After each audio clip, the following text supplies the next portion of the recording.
нас вот регулятор тепла свой. Температуру в батареях убавить можно, а вот плата за отопление только растет. Это трешка многодетной семьи Илалдиновых. Новый дом, своя котельная, но за отопление им выставили счет в 3600 рублей. Хотя год назад эта сумма не превышала 2500. Интересно мне, откуда УК берет такие цифры?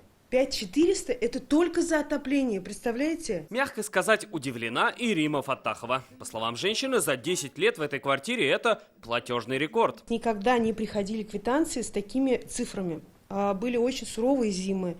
Было до минус 40, но никогда не было такого, чтобы приходило 5400, даже 5 не было. В управляющей компании разводят руками. Все по правилам, лишнего не добавляли, батареи не перетапливали, говорят в УК. Были действительно очень сильные холода. В связи с этим отопление, конечно, большой расход. Очень большой расход теплоносителя был на жилые дома. Каждый дом оборудован счетчиком, прибором учета отопления. В Нижнекамске те же горячие счет-фактуры. 1000 рублей дороже, чем те месяца. Еще ведь с января будет, это за декабрь. Прямо вообще подняли опять. Пока свои платежки увидели не все. В почтовые ящики их начали раскладывать только на прошлой неделе. Зато в начале года они появились на портале госуслуг. Так, для жительницы Казани по Чайкову 53 год начался с квартплаты в 31 000 рублей. После увиденной цифры мне стало плохо. Очень надеюсь, что мне помогут добиться справедливости. Если и наказывают, то пусть тех, кто копит долги эти годами. В управляющей компании объяснили происхождение такой суммы. Это дом коммунального типа. Из-за того, что один из соседей по блоку систематически не сдавал показания счетчиков, сразу 3 квартирам сделали перерасчет. По нормативам за 11 месяцев. Проблема в итоге решилась через контрольное снятие показаний. В итоге сумма уменьшилась в 6 раз. Управдом вышел в данную секцию, снял показания приборов учета. Перерасчет будет произведен. Программа позволяет выдать новый счет-фактуру, что мы и сделаем с удовольствием. Начислений будет порядка 6000 по данной квартире. Если здесь удалось добиться перерасчета, то чем оправдывается повышение у остальных? В управляющих компаниях главной причиной называют погоду. Синоптики подтверждают, декабрь 2020 был холоднее 2019. Температура декабрьская была порядка минус 3 градусов Цельсия, что значительно выше нормы. У нас норма декабрьская порядка 8,5 градусов со знаком минус.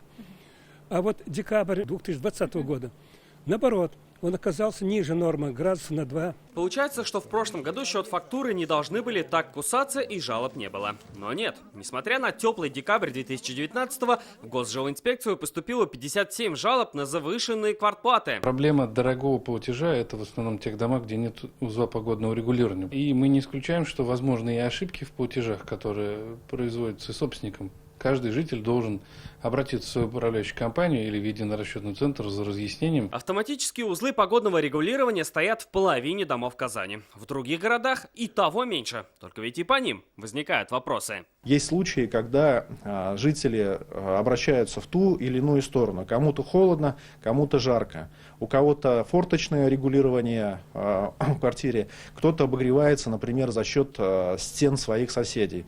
К сожалению, в многоквартирном доме такие случаи есть. Здесь управляющая компания как-то пытается вот эти вопросы сбалансировать. Главное, чтобы балансировка работала не на баланс самой управляющей компании. В любом случае, если есть подозрения, то лучше обратиться за разъяснениями. Суровые морозы только начинаются. Как показывает практика и по прогнозам специалистов, в платежках, которые придут в феврале, суммы будут еще больше. Причина – новогодние праздники, люди больше времени проводили дома. И все же январь холоднее, чем декабрь.